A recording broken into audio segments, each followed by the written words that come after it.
Oi, gente, boa noite. Estão me ouvindo bem? Tá ok assim?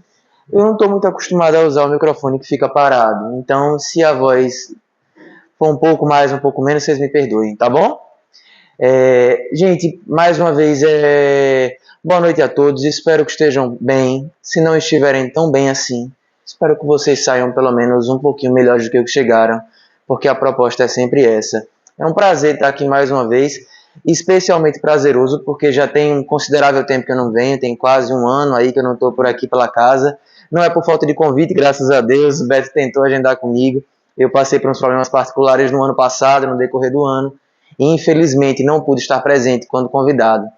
Então, reitero o prazer que é estar com vocês novamente.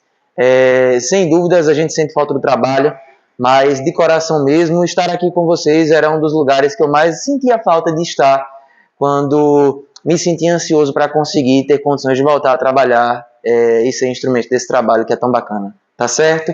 Espero que o verbo seja fácil, que a compreensão possa acontecer e que a noite, para mim e para vocês, seja prazerosa e construtiva. Tá certo? O tema de hoje é Em Defesa de Cristo. Eu costumo trazer os temas, vincular as temáticas, definir de fato qual o tema, por meio de acontecimentos que acontecem na minha vida, algo que eu ouço, algo que eu vejo, seja alguma música, seja alguma leitura que me chame a atenção. E o tema de hoje, pelo menos como é que eu posso dizer, a temática fixa, né, Em Defesa de Cristo, veio por meio de um filme que eu assisti no Prime Video, estava procurando algo para assistir, e esse nome de filme me chamou a atenção, Em Defesa de Cristo, está disponível na Prime Video, tendo um resumo aqui para vocês do que significa o filme. Basicamente a sinopse fala sobre um casal de ateus que dentro das dificuldades da vida, dentro das circunstâncias naturais que vão surgindo, acabam se percebendo, se vinculando à religiosidade de alguma forma e desenvolvendo suas crenças a partir das suas pesquisas e evidências sobre a existência de Jesus e o quanto ter Jesus na vida pode mudar o significado das nossas conduções. E a partir desse nome de filme, Em Defesa de Cristo, acabei modulando a temática de hoje, que busca realmente que a gente, a partir da nossa filosofia de vida, dos nossos hábitos, das nossas construções pessoais, né, enquanto seres em evolução, busquemos de fato defender o Cristo no dia a dia. Mas o que seria defender o Cristo, Alexandre, no dia a dia? Bom, muito se fala do termo ser cristão no meio social como um todo.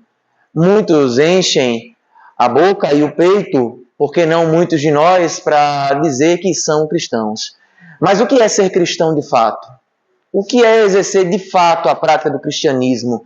O que seria de fato possibilitar a expressão de que eu sou cristão?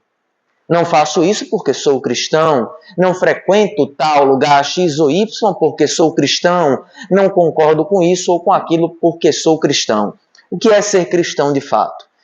A verdade é que a nossa troca de hoje vai basicamente ser vinculada ao exercício do cristianismo real, do que seria viver em Cristo conforme as palavras do próprio Cristo.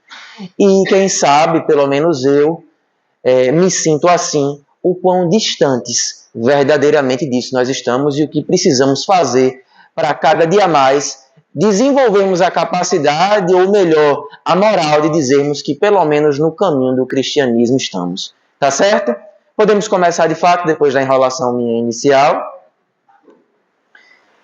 Gente, a questão 625 do Livro dos Espíritos, Kardec aproveita a ótima oportunidade de ter a espiritualidade naquele momento vinculada ao trabalho para fazer o seguinte questionamento: qual o tipo mais perfeito que Deus tem oferecido ao homem para lhe servir de guia e de modelo?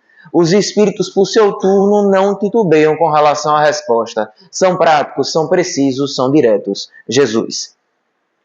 Para a espiritualidade, naquele momento que assistia Kardec durante a codificação espírita, Jesus era o nosso grande modelo, a nossa grande referência de ser, de espírito, que poderia ser utilizado enquanto parâmetro para nós, espíritos em evolução e em crescimento, se quiséssemos algum dia alcançar a tão sonhada perfeição espiritual.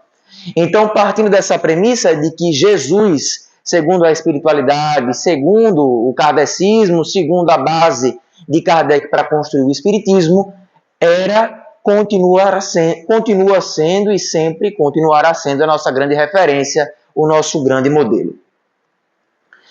Dito isso, nós vamos discutir e refletir sobre algumas frases, não apenas de espíritas, mas de espiritualistas, que exercitam ou exercitaram muito bem a prática do que seria viver em Cristo, mesmo não necessariamente crendo em Cristo ou tendo Cristo enquanto seu modelo.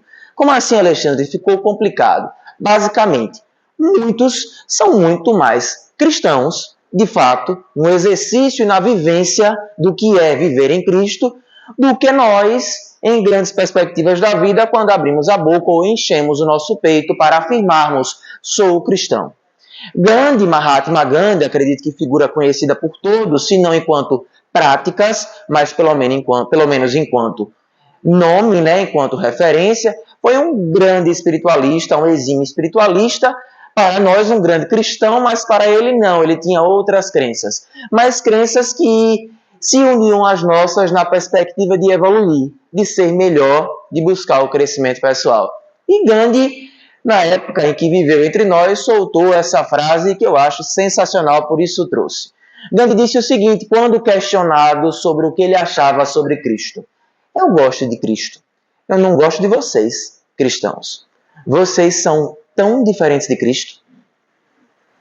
Vou repetir, Gandhi, espiritualista como era, fraterno como era, consciente do propósito espiritual da vida dele, do objetivo evolutivo que envolvia a vida e do qual nós deveríamos buscar a nossa reforma. Logo, não significa dizer que Jesus deixe de ser o nosso modelo, mas eu posso afirmar categoricamente para vocês, se nós observarmos e estudarmos a vida de Gandhi e colocarmos Gandhi como uma referência de vida, estaremos também no caminho certo.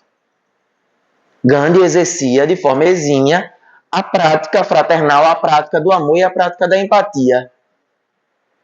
Gandhi era um ser amoroso, Gandhi era um ser que vibrava o amor e procurava ter o amor nas suas palavras e ações. E ele disse que gostava de Cristo. Ele não gostava de nós, ou pelo menos eu me considero cristão, quem não se considerar, cada um tem suas crenças, mas não gostava de nós cristãos, porque nós seríamos muito diferentes de Cristo. Vocês concordam com Gandhi? Vocês conseguem compreender a crítica de Gandhi? O que ele queria dizer com isso?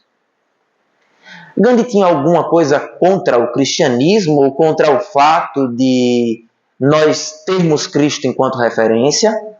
Gandhi tinha alguma coisa contra o próprio Jesus ou contra aqueles que tinham Jesus enquanto sua referência? Não.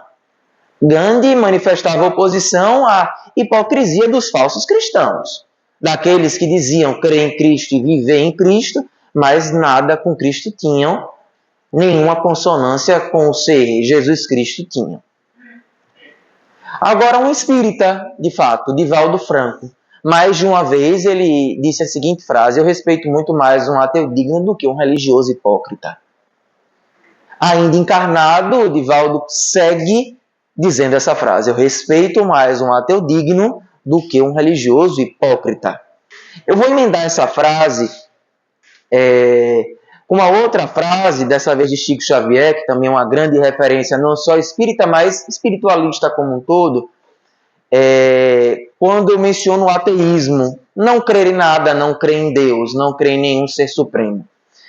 Chico dizia que se o lema do espiritismo fosse fora do espírita, ele seria qualquer coisa espiritualista ou teria outras crenças, mas espírita não seria. Ele era espírita justamente pelo fato de o lema do espiritismo ser fora da caridade, não há salvação. Para Chico, e eu concordo com isso, a caridade pode ser exercida por todos, ateus ou não, espíritas ou não, pouco importa o segmento religioso ou ao menos a existência desse segmento religioso na pessoa, no ser que vive. A caridade é possibilidade de todos nós. A caridade inclui, enquanto a vinculação de algumas crenças de fora da igreja não há salvação, exclui limitando a salvação, que para nós é o crescimento espiritual, a uma forma de crer específica ou um espaço de crença específico. Emendando com isso, eu volto para a frase de Divaldo, que respeita muito mais um ateu digno, ou seja, aquele que nada crê, mas que exercita com dignidade as suas ações, exercita com respeito, com acolhimento, com amor, do que um religioso que se diz crer e sabedor do que seria a linha, como é que eu posso dizer, os preceitos, né, melhorando os elementos, o que configuraria o cristianismo de fato, mas em nada se compraz com isso em termos práticos, na vida, no exercício de ser. Jesus, em Mateus capítulo 5, versículo 7, disse: não penseis que eu tenha vindo destruir a lei ou os profetas. A lei natural, a lei soberana. Que lei soberana é essa? Gente, Jesus veio em uma época que ainda reinava a lei mosaica. Eram os 10 mandamentos de Moisés. Quando Jesus veio, ele transformou os 10 mandamentos em os dois principais, que acredito que, crendo ou não em Cristo, todos nós saibamos amar a Deus sobre todas as coisas e ao próximo como a si mesmo. Se os 10 mandamentos tornaram-se 2, que foram amar a Deus sobre todas as coisas e ao próximo como a si mesmo, se nós quisermos resumir os mandamentos divinos em um só verbo, que verbo seria? O verbo amar. O exercício pleno do amor é o resumo do que Cristo veio trazer a nós. Se nós exercitarmos plenamente, ou na nossa condição espiritual, buscarmos diariamente o exercício pleno do que é o amor, no caminho de Deus estaremos, no caminho de Cristo estaremos, ou no caminho de qualquer figura elementar suprema que tenhamos a crença e estaremos. Amor é a lei soberana. A lei do amor é a lei para a qual Cristo veio. Ele era o Evangelho vivo e veio com o objetivo de difundir, ou melhor, de exemplificar, porque Cristo não redigiu o Evangelho. Cristo foi o Evangelho vivo. Ele viveu o Evangelho. Ele exemplificou o Evangelho por meio das suas ações. Ele não falava, ele vivia muito mais do que falar. Porque escrever e falar é fácil, basta ter o dom ou o estudo da oratória ou estudar a escrita, e você escreve o que você quer ou fala o que você quer. Mas vivenciar a prática do Evangelho em si, poucos fazem. E ele fazia enquanto modelo e referência. Jesus foi o legislador diferenciado. Enquanto falava-se olho por olho, dente por dente, ele vinha e dizia: não acolha a ignorância respondendo com ignorância, faça diferente. Não é vivendo a sua vaidade e o seu orgulho através da intolerância, dos preconceitos, que você chegará a Deus. A sua vaidade e o seu orgulho não a levam a lugar algum, mas sim o exercício da paciência, do amor, da empatia.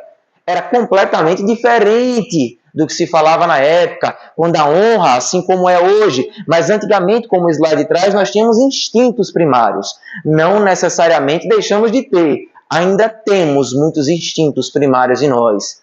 Mas existe hoje uma norma social, existe um padrão social que estabelece diretrizes mais firmes para o controle dos nossos instintos. Veja, por que a lei penal existe, ou a lei civil existe? Porque há necessidade de o Estado manter em mínima harmonia a nossa convivência. Quando não mais precisarmos de lei estatal alguma para punir os nossos comportamentos em desacordo com a sociedade, ela não mais existirá.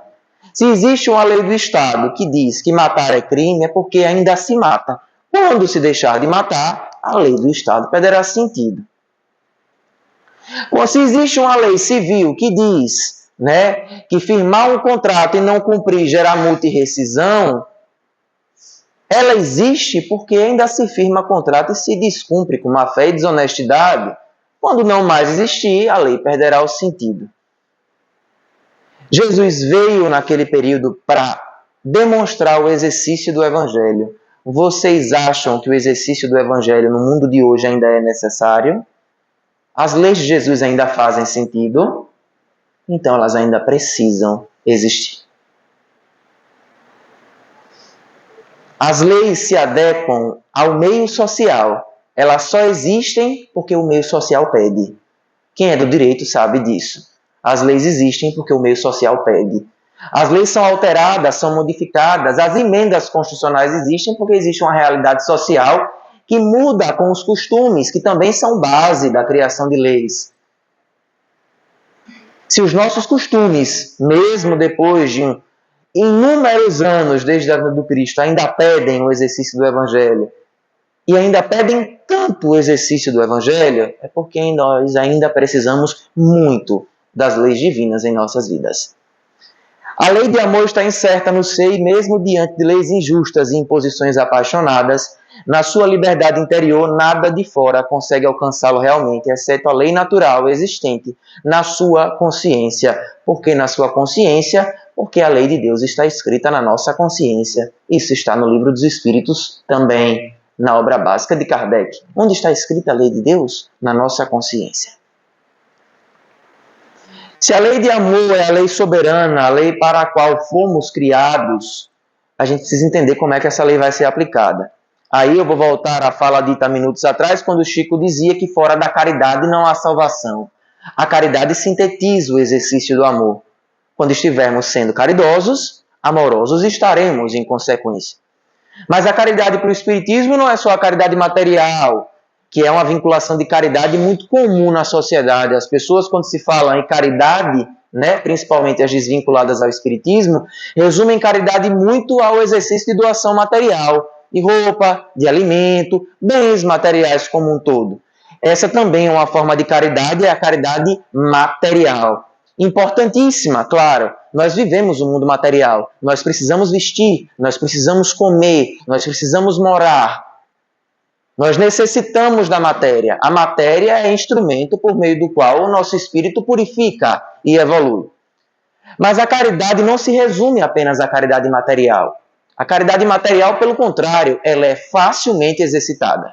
É a mais prática de todas. A difícil mesmo é a caridade moral.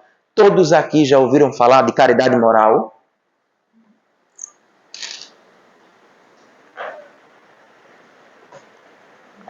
Quem aqui já ouviu falar em caridade moral? Levanta a mão, por favor. Quem aqui não ouviu falar em caridade moral ainda?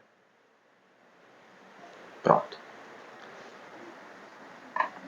Caridade material, todo mundo entendeu o que é? Caridade material é a que a sociedade fala normalmente. É doar matéria.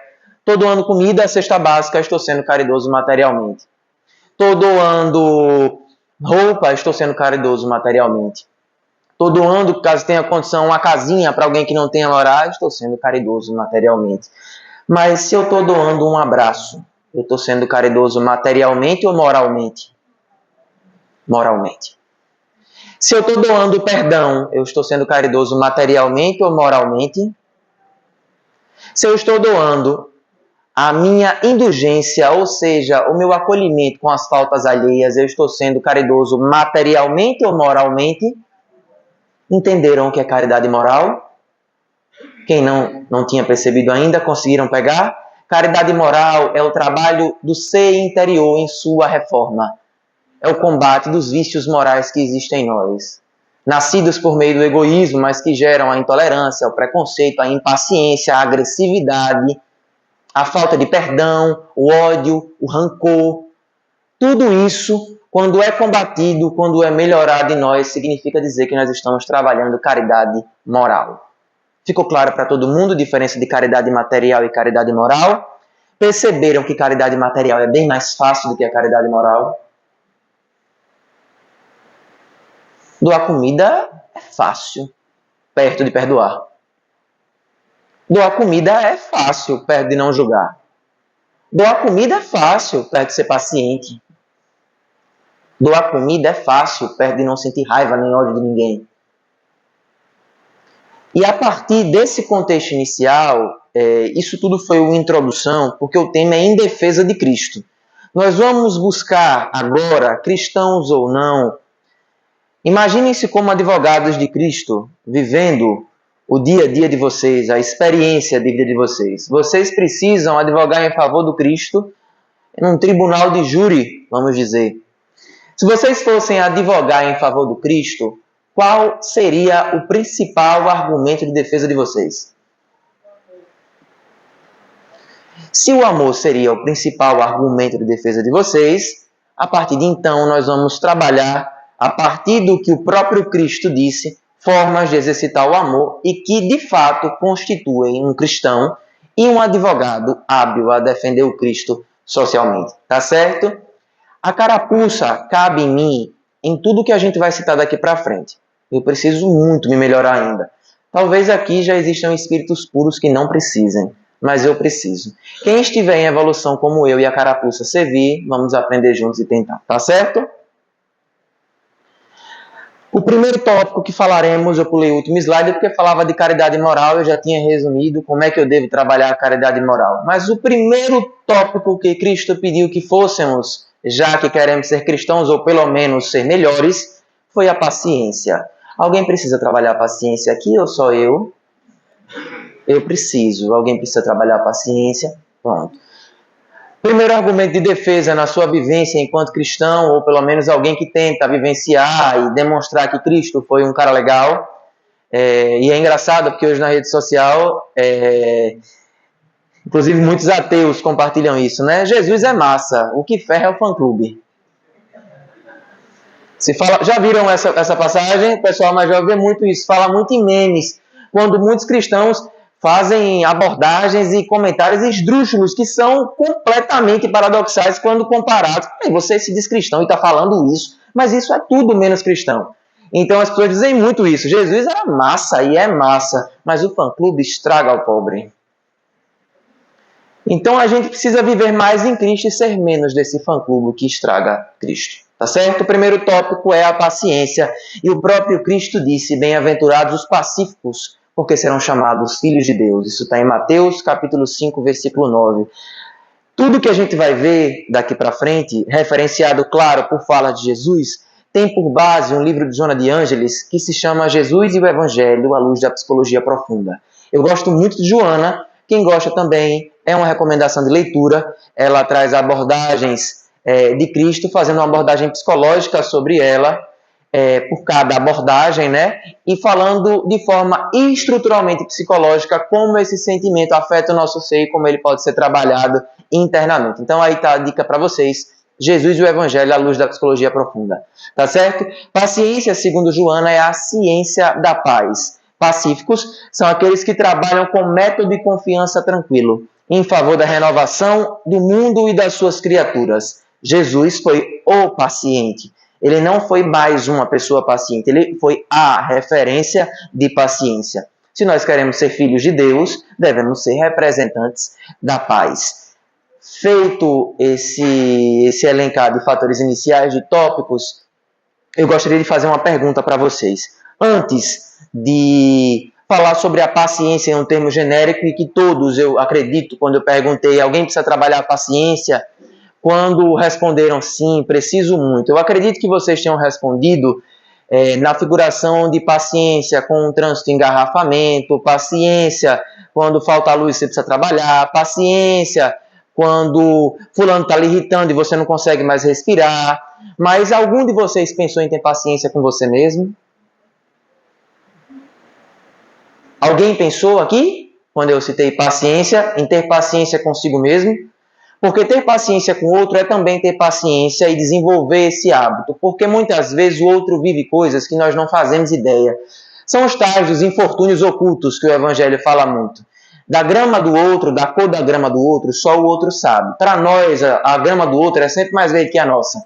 Mas na verdade é que os infortúnios do outro são íntimos, individuais. E nós muitas vezes não sabemos ideia do fardo que o outro carrega. Por isso é importante esse exercício de paciência e caridade com o outro, quando nós vamos abordá-lo ou entendê-lo enquanto ser. Porque a gente sempre parte da premissa que dificuldades são as nossas, a do outro é administrável. Que paciência tem que ter comigo, porque você não sabe o peso que eu carrego. Mas o outro se vire e respire para mim quando eu estiver irritando ele. A paciência, ela traz inúmeras ramificações. A primeira, tenha paciência com você, porque você não vai deixar de ser impaciente hoje. Você é impaciente ou está impaciente? Eu gosto de utilizar mais o verbo estar, porque todos nós estamos.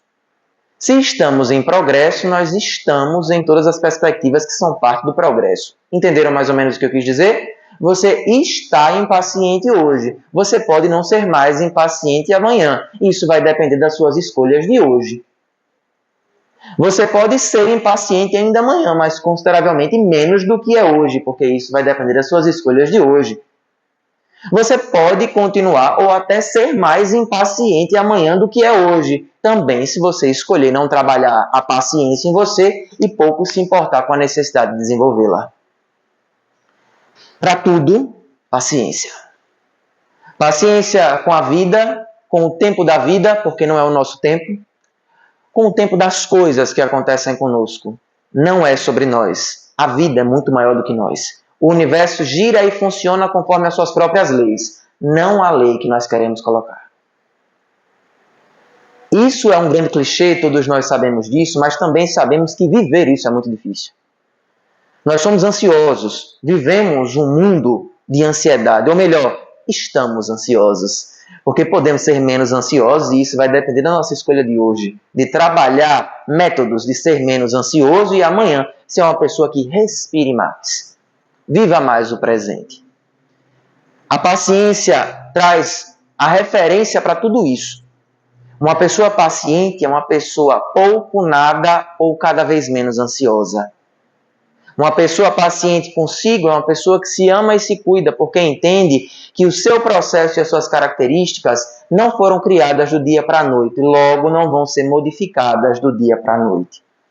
Uma pessoa paciente com o próximo é empática, digna e cristã, porque também entende que o tempo do outro não é o meu tempo, que a vida do outro não é a minha vida, que os traços de personalidade do outro não são os meus traços de personalidade.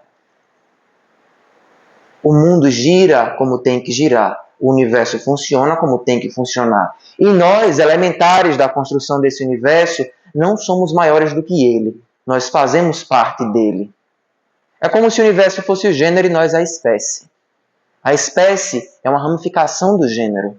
Nós funcionamos conforme o gênero, não o contrário. Tudo isso é muito difícil, mas é possível. É possível se trabalhado diariamente.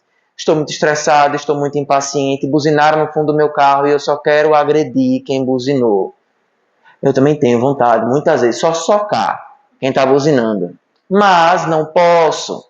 Tento respirar para não socar, perder meus antecedentes criminais por uma impaciência no trânsito. Tentar todos os dias um pouco. Não está dando hoje. Respirar uma. Respirei, não deu, 2. Respirei 10, não deu, então 30. Só não faça besteira, porque com impaciência e impulsividade a gente faz muita besteira. Palavras ditas são palavras ditas. Por mais que a gente peça perdão e se arrependa, ações e palavras não podem ser modificadas. A segurança de uma relação, a mágoa criada por impaciência, ela não pode ser alterada pelo retorno no tempo. O tempo não volta, o tempo só anda. Talvez se a gente tivesse respirado 20 vezes e não só 10, isso não tivesse existido. Muita coisa pode acontecer, pode alterar para melhor ou pior, a depender do exercício da paciência em nós. Por isso ela é a ciência da paz. Tá certo? Eu preciso muito trabalhar a paciência. Se vocês também precisam, fica aí para vocês, todos nós, essa lição inicial do trabalho da paciência. Tá certo? Esse foi só o primeiro tópico. Vamos para o segundo? O segundo é o perdão. Reconciliação. Também estrutural para a linguagem cristã. Digo-vos em verdade que daí não saireis enquanto não houver despago o último ceitil. Isso foi Jesus que disse. E está em Mateus capítulo 5, versículos 25 e 26. Vou iniciar assim. Algum de vocês, fala a verdade para mim, se acha perfeito?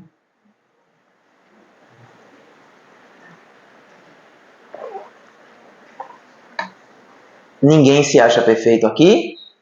E por que cobra a perfeição do outro? Ah, mas eu não cobro, cobra. Mas você nem me conhece, cobra.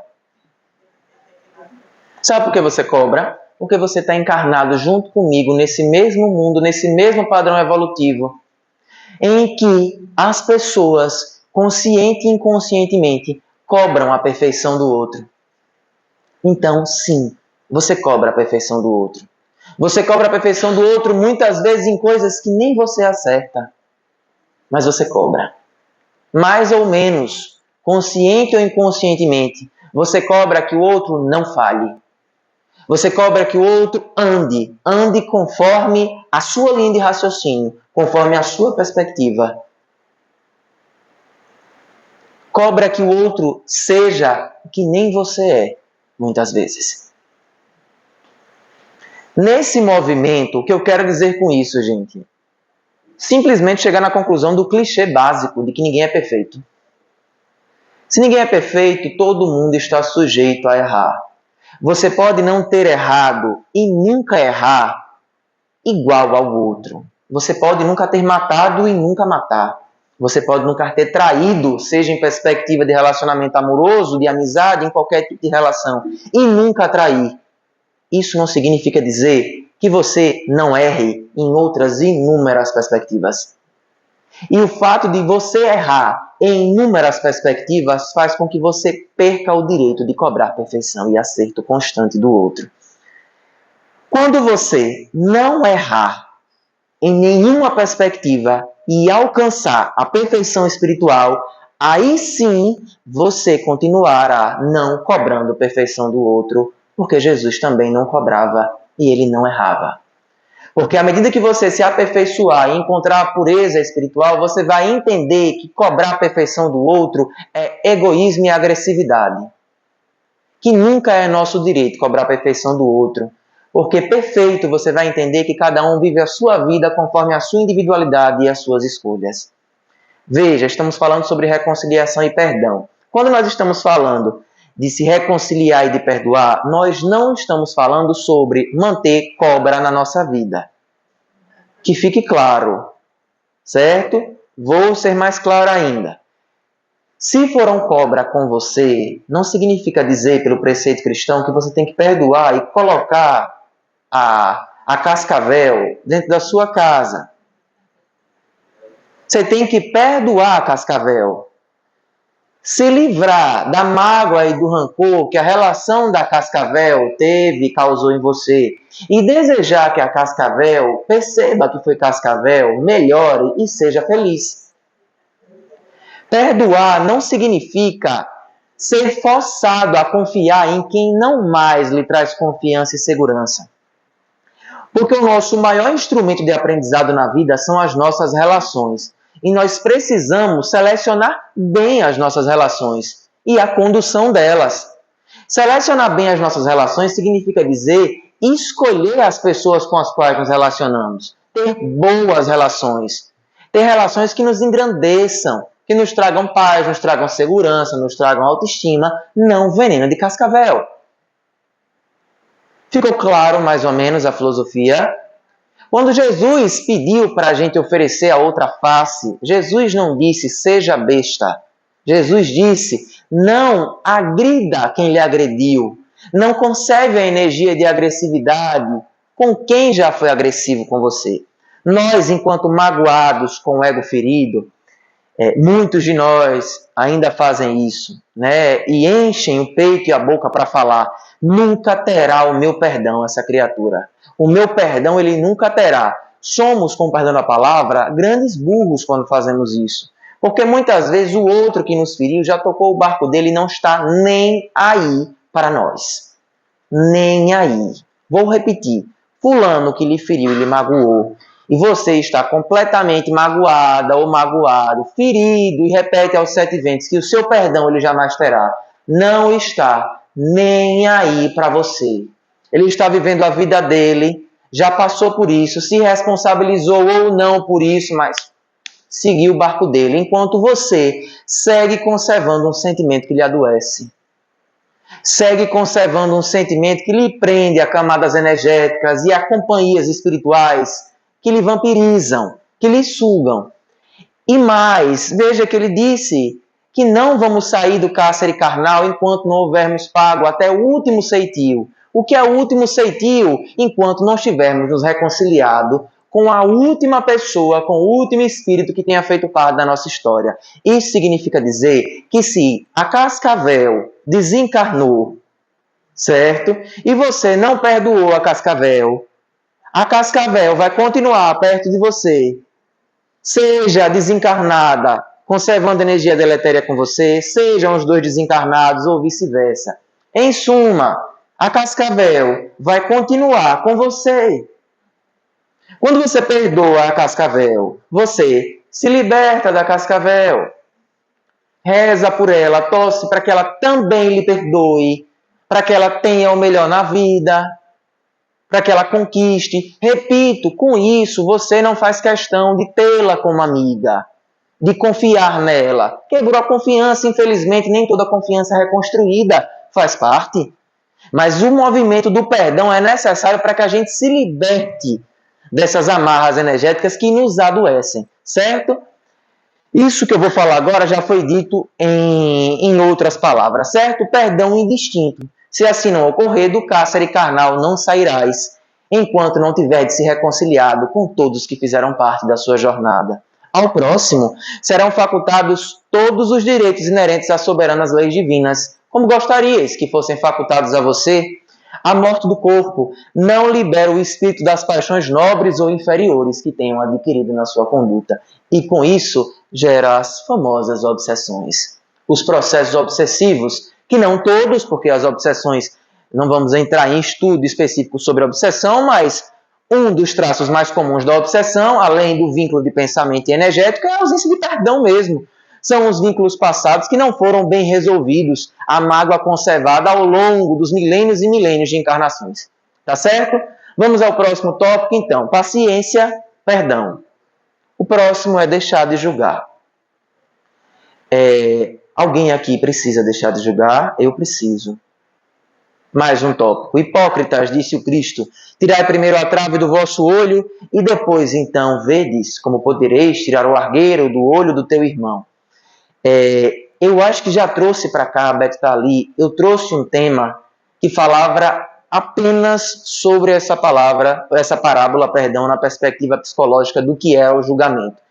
Posso trazer outro dia, não posso me estender na hora, porque o nosso objetivo não é a abordagem psicológica disso, mas apenas como uma passagem do hábito de julgar.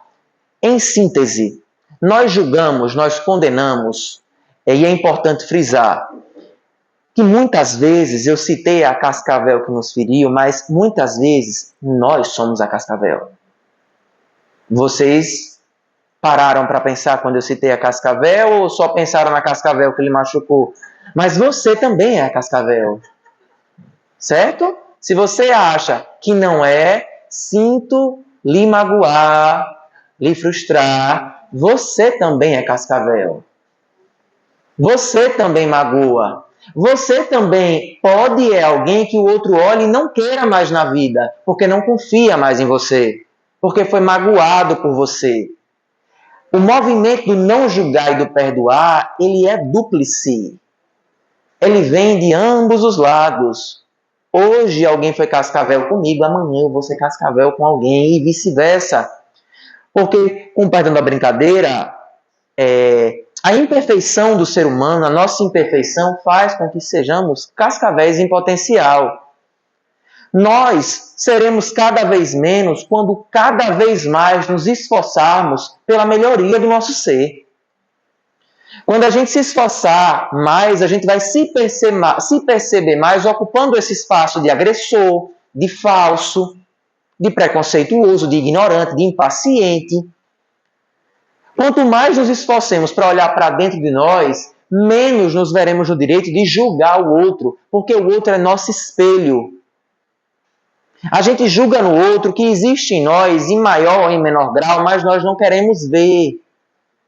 As relações são um grande instrumento de evolução que temos, porque a partir do outro nós nos vemos. Muito do que você vê no outro e lhe incomoda no outro, tem você também, mas você não quer ver, porque é mais fácil você condenar o outro por ser do que olhar para você, assumir a responsabilidade e mudar. Vamos trazer mais um clichê. O outro só muda se quiser.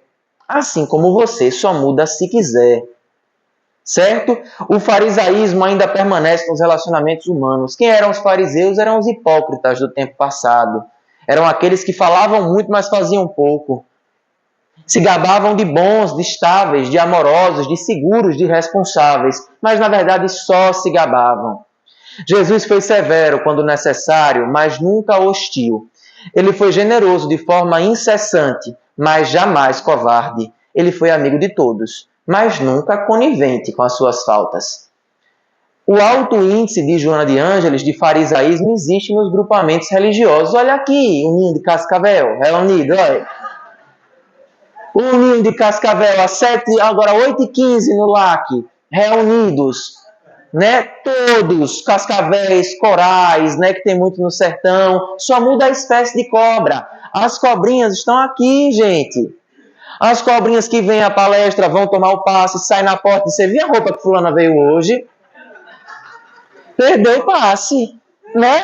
Perdeu o passe. Ainda gastou o fluido do pobre do médio, que se esforçou o dia inteiro para ter energia, para vibrar o trabalho, chega aqui, gasta o fluido com a Cascavel, e chega na porta e está falando da roupa. Às vezes fala até da roupa do passista, do perfume do passista que era ruim, do passe que deu errado. Minha gente, eu estava numa sala de passe esses dias trabalhando em outra casa, a mulher passou do lado, eu disse, misericórdia, não me deixe julgar essa mulher, porque eu já estou julgando e errando como ela.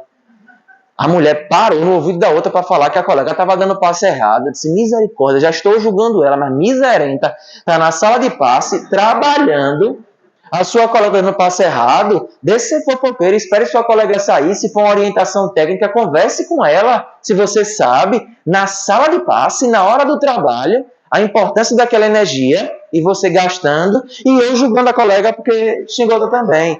Vocês estão entendendo que a gente não precisa estar? Quando você se percebe, quando ela passou, eu estava aqui, vem a próxima. Eu, miserável. Linguaruda da bexiga. Falando da outra, depois eu disse, miserável. Julgando também a outra, porque estava falando da outra. É difícil se relacionar, nós somos seres difíceis. Vocês estão entendendo agora quando eu falo, você é perfeito? Não, é porque cobra a perfeição. É assim que a gente cobra a perfeição. Porque o potencial que ela tem de falar da colega, eu posso não falar mais e ter a consciência de que aquele não é o momento de eu criticar o trabalho da colega. Eu tenho essa consciência já, a colega pode não ter, mas ela pode ter consciência em outro aspecto da vida que eu não tenho. Ela pode guardar a língua dela em um momento que eu não guardo a minha. Porque nós somos assim. Uns vivem um processo, outros vivem outro. Uns já aprenderam em um processo, outros não aprenderam no outro. É assim que a gente vive, é assim que a gente aprende, né? Só sintetizando essa parte do julgamento, eu posso me atrasar 5 minutinhos para terminar a fala? Se tiver, tem alguém dormindo, eu gosto de ver o povo dormir. Tem alguém dormindo, tá chato para um. Não durmam nas palestras minhas. Por quê?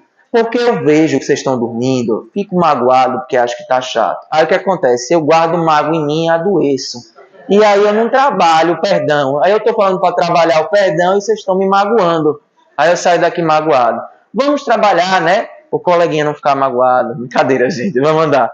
Gente, essa parte de julgamentos. Eu acho que o grande ensinamento do Cristo sobre julgar é a passagem da mulher adúltera, que é clássica, mas diz tanto. Qual foi a última coisa que Jesus disse à mulher adúltera? Vá e não peques mais. Veja que ele disse vá e não disse faça o que quiser, só vá. Vá e não peques mais. Antes disso, no momento em que ela estava sendo apedrejada, julgada por ter adulterado, o que foi que ele disse? Quem estiver sem pecado, que atire a primeira pedra. Todos se retiraram, porque todos eram pecadores. Segundo, ele encosta nela, diz, onde estão aqueles que lhe julgavam, minha irmã? Todos se foram. Ninguém tem direito de lhe julgar. O que foi que ele fez? Ele foi indulgente, acolheu o erro dela, porque ninguém tinha coragem, ninguém tinha a condição moral de julgá-la. Mas antes de se despedir, ele disse, vá, minha irmã, mas não peques mais. Ele é a referência. Quando alguém está errando, lembremos da passagem da mulher adúltera. Você está errando. Ninguém tem direito de lhe julgar porque todo mundo é falho. Mas veja, Cuidado com a repetição desse erro. Isso também não está correto. Antes de julgar o outro, eu verifico se o que eu vou falar para o outro não cabe a mim também. Uma dica, normalmente cabe, viu? Então a gente olha para nós, trabalha em nós, depois orienta com caridade, com sabedoria, com acolhimento, para que o outro siga a vida dele, sem os pesos que a culpa, de um erro não auto-perdoado traz. Tá certo? O próximo, que também não precisamos trabalhar, e a partir desse eu vou emendar para a gente encerrar daqui a pouco. O próximo é o egoísmo. Tratai todos os homens como quereríeis que eles vos tratassem. Isso está em Lucas capítulo 6, versículo 31. Gosto muito dessa frase de Joana de Ângeles. O egoísmo é a úlcera moral que degenera o organismo espiritual da criatura humana. O egoísmo é o pai de todos os vícios. Eu posso falar de todos os vícios morais possíveis e infinitos que tenhamos. Todos, sem exceção, partem do egoísmo. Isso significa dizer que se eu trabalho o combate ao egoísmo em mim, sendo mais altruísta, eu vou julgar menos. Isso significa dizer que se eu trabalho o altruísmo em mim, eu vou ser mais paciente com o outro. Significa dizer também que se eu trabalho o combate ao egoísmo em mim, eu vou perdoar com mais facilidade. Porque eu vou sair do centro do mundo e vou entender que as pessoas vivem as suas individualidades, têm o direito de ser quem são e são falhas, assim como eu. O egoísta, ou seja, todos nós, em maior ou em menor grau, se acha demais o centro do universo. Sabe por que a gente julga? Psicologicamente falando, sabe por que é gostoso a gente julgar? Porque naquele momento que a gente fala do outro, o nosso ego se sente superior a ele. Aí é gostoso, porque o ego adora ser massageado. Então, quando a gente julga, o nosso inconsciente, o nosso eguinho faz assim, ó. Viu como fulano fez com Beltrano? Olha, eu não fiz. Foi fulano. Ele é pior do que eu. Eu sou melhor do que ele. É assim que nosso ego sente. Ele infla, ele cresce. É assim que o nosso psicológico funciona.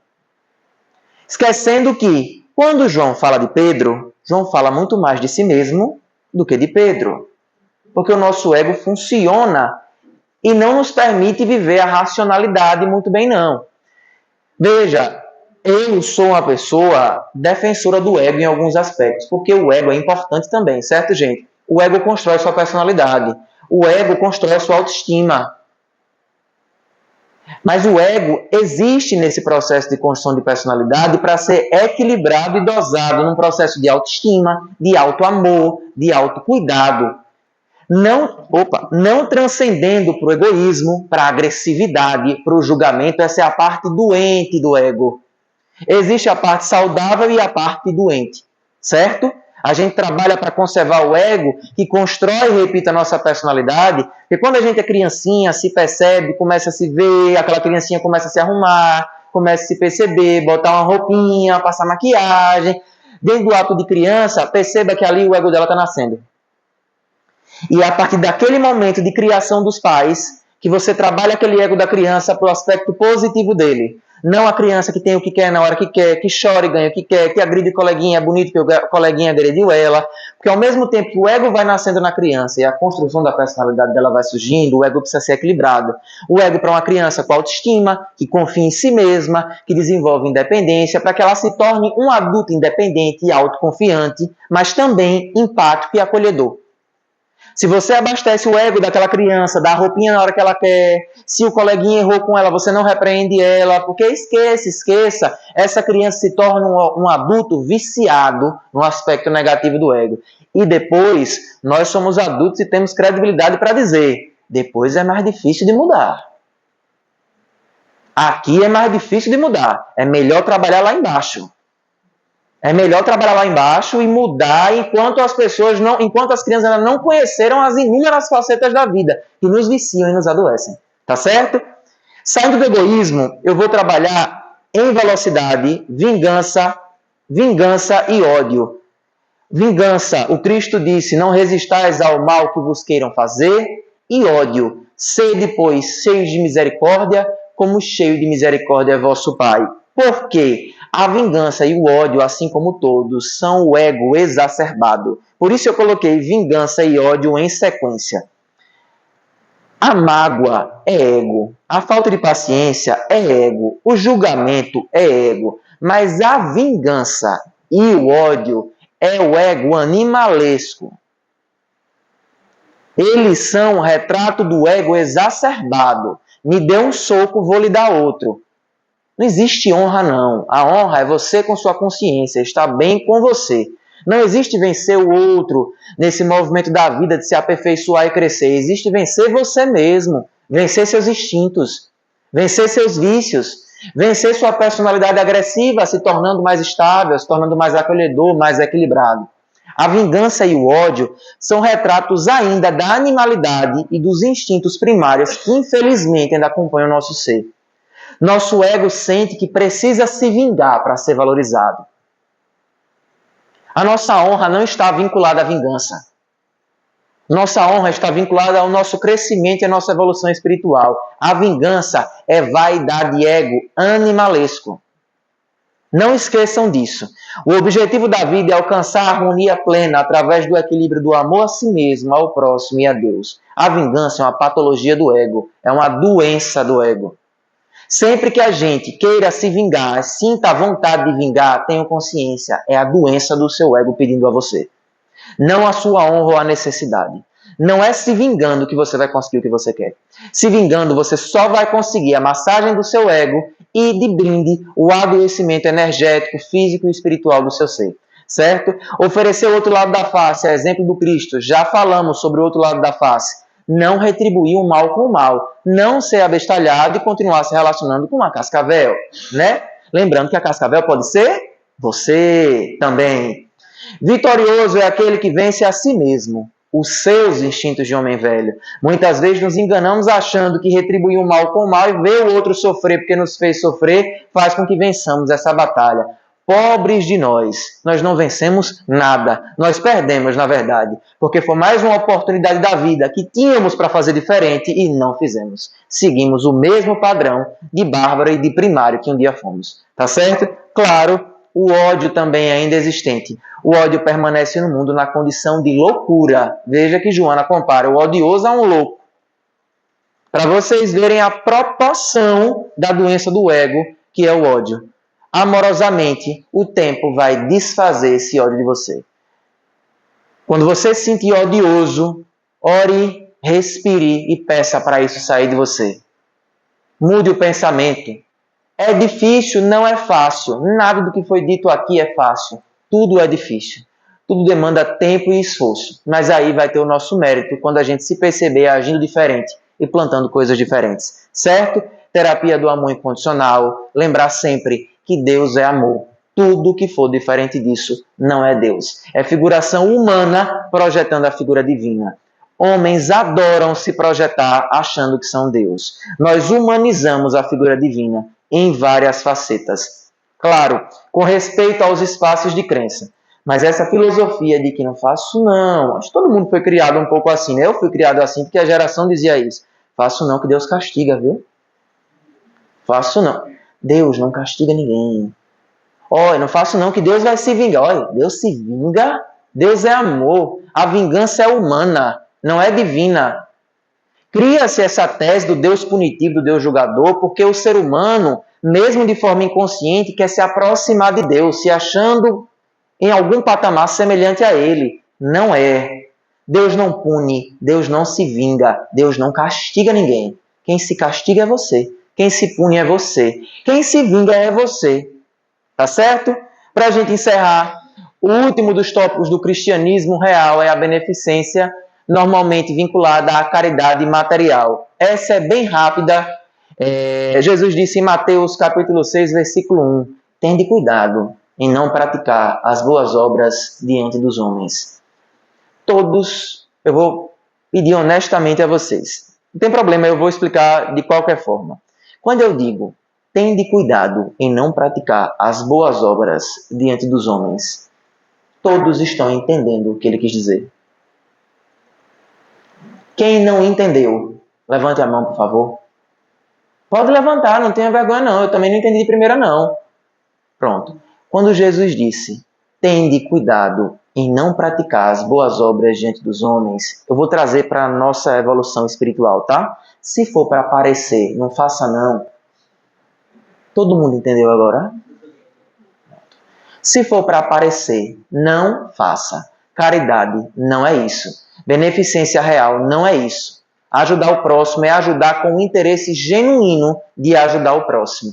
Se o seu interesse em ajudar for vinculada ao seu abastecimento de ego e de vaidade, trabalhe a doença do ego que há em você, reconheça isso, acolha a sua sombra e procure desenvolver a beneficência real.